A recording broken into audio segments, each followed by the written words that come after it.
Yo, what's up guys? It's Imuzzik here, and today I'm just gonna be basically going over my FIFA 12 Ultimate team.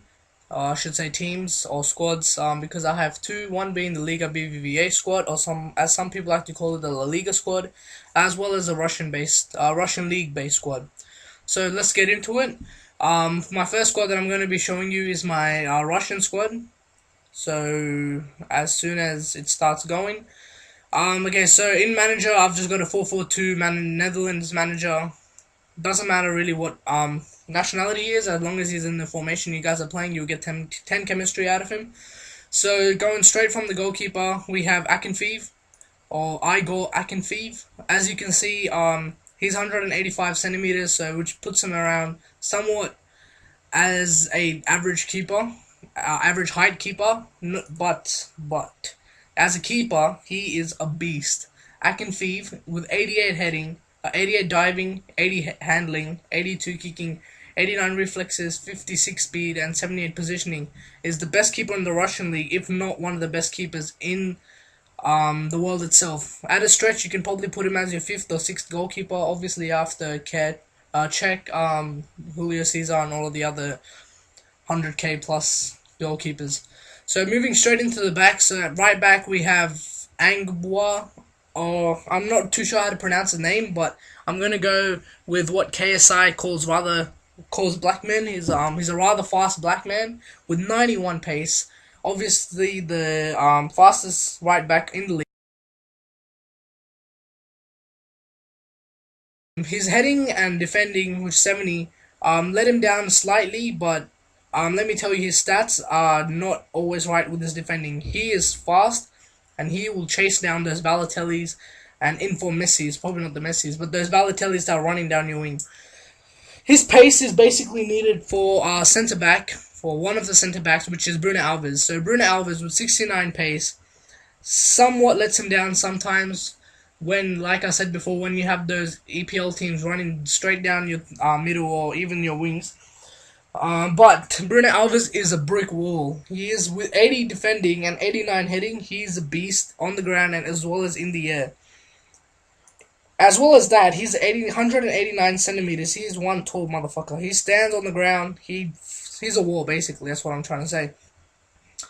Um, yeah. So, like I said, his 69 pace lets him down. That's why we need the rather fast black man on the right wing, as well as this guy, Antonio Ferreira, on the centre back. Again, some people are going to be like, "Oh, why do you have um, two silver players in your main squad and your Russian squad and all?" Because one, they're fast, and two, when you're actually in game, your overall defending is my overall defending in this squad is 74. So people think that it'll be easy to score goals, but what they don't know is both these defenders are freaking fast, and they're somewhat actually they're pretty good when you think about it.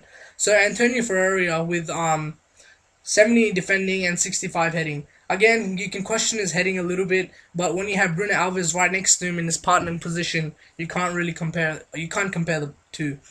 So on your left back, you have Ansaldi. What you can't really say much about him is 88 pace, 69 heading, 74 defending. He's left back. He does his job. That's pretty much it. So now with your midfield for your Russian squad, you can make it so that your whole middle is 5-star skillers. So you have Magidi on the right wing. I'll get to all these players in detail in a second, but you have Magidi on the right wing, who's a 5-star player. Then you have Danny in the centre mid, playing in a centre attacking mid formation, because centre attacking mid to centre mid is like 6k. I'm not willing to spend that much just for a formation change. So these two players are 5 stars. So that's Magidi and Danny. Then you also have as your left back, you have Busufa, who is also a 5 star, as well as a Carlos Eduardo, like I said, who is another 5-star player. The reason why I don't like to play the two 5-star players is basically one, the guy on the left mid is Zoran Tosic. He is much stronger than Busufa, who plays left mid as well, and he is much faster than him. So he's 91 pace, whereas Busufa 77. Not only that, Tosic has an amazing long shot. I'm not too sure if that's one of his traits, but his long shots are freaking amazing. Um, yeah, to compare the two, he is only, even though he's a 77 overall, whereas Bufosa's 82. He has a better shot than Bufosa, and he's a lot stronger than Bufosa. Bufosa falls down a lot when you have people tackling him. People tackling him.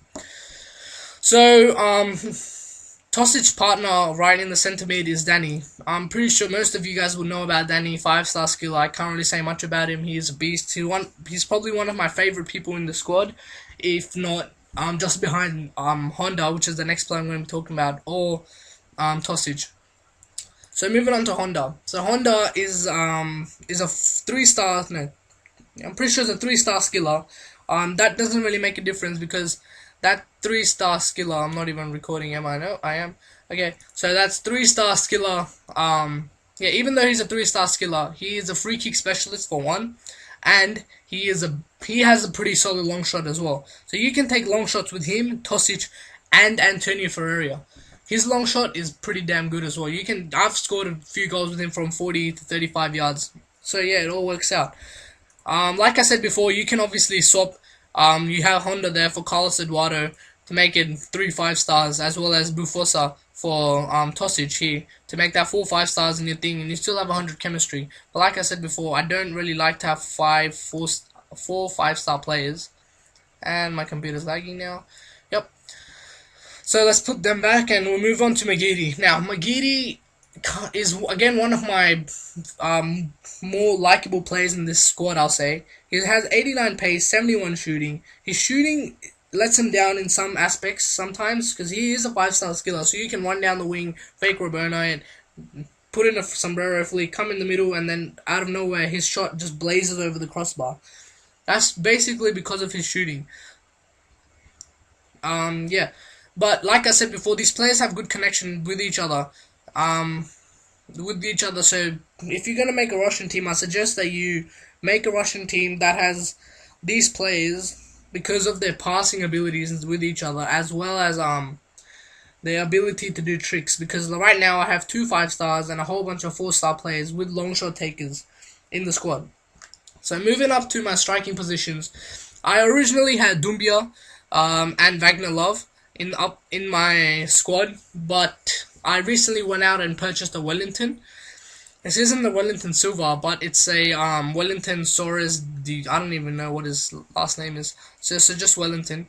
The reason why I didn't get an Eto was because one, he is too damn expensive. He's 50k, and I got him for about 7k. And so, for one, he's too expensive, and two, well, just one, he's just too expensive. So Dumbia up front is 94 pace, so he's obviously one of the fastest players in the games. I'm not too sure, but correct me if I'm wrong. And the only 2 players that are faster than Dumbia are Messi and Walcott, if I remember correctly. Correct me if I'm wrong though. But yeah, so you have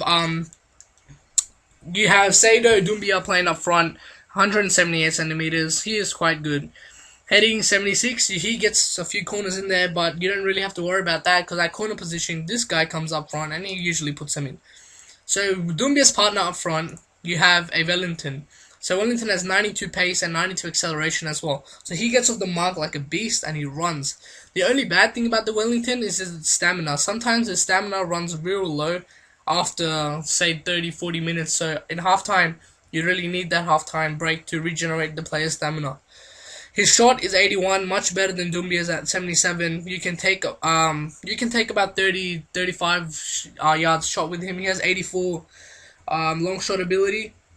He's a good player, so he's quite a good player. So if you could even say he's a cheaper version of Eto, because Eto his shot is a lot better than Wellington's, as well as his pace is 93. But where he makes up for Wellington is in his dribbling as well as passing. So, as well as this team, we also have our reserves. So basically, the way I like to play is I like to have a full team and a full reserve team at the same time. So basically, when one team gets tired, which is after 2 to 3 matches, depending on if you're winning or losing, you swap out the whole team for one game, and you just swap them back after that game's done. So my backup team is pretty good. So we have Crescito on the left back, Again, 84 pace, 70 heading, 77 defending. You can't really go wrong with him. He's actually quite good as well as Bistrov as right mid. Now, him and McGeady have are actually both really good right mids. Bistrov because he has 94 pace, and McGeady because, well, he's 5-star and he has 89 pace. So Bistrov, yep, I'll recommend you get him. Basically, I recommend you get this whole squad because this whole squad is a whole lot of fun to play with because you have your 5-star skillers, you have your long shot takers, as well as you have fast people, both in your defense, midfield, and the attacking. So again, I got Kozakov as another striker. He's also pretty good. His shot is actually amazing. You also have Anyukov on the right back. He's the second fastest right back in the game, which is 85. Bochetti in centre back. Carlos Eduardo centre attacking me. Like I said before, he's a 5-star skiller. Can't really go wrong with Carlos Eduardo. His shot lets him down a little bit, but again, he's really good. Then you have Wagner Love, which I said previously was my second, was my striker up until Wellington. So usually with my secondary team, I would have Kozakov playing up with Ofemi Martins. Ofemi Martins, 92 pace. He's beast. He is fast, but his shot lets him down. You run the whole friggin' wing with him, and you blaze it over the bar. Not worth it. But his passing is really good. Even though it says 58, his passing is really good, as well as his dribbling abilities. Then you have centre back Pereja. The only reason I got him was because I needed a secondary centre back. And Roberto Carlos, my second team's free kick taker. He's a beast when it comes to free kicks.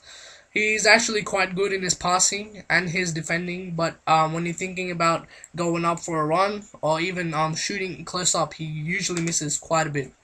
So basically, buy this team if you have the money. This team cost me about, say, I would say about 20-25k, mostly because of Antonio Ferreira, who cost me 4.8, which was a bargain, because he usually goes for 5-6k, as well as a rather fast black man, as KSI would call him, for 5k, which was usually goes for 6k, as well as Wellington, who I got for 7k, which was about his price at that time. Everyone else, you can see, I've got him for about 1.2k, Danny I've got for 1.8, Honda about 1.2, 1.7. They're not that expensive. 850 for a Tosic. I mean, the Russian league is not expensive, but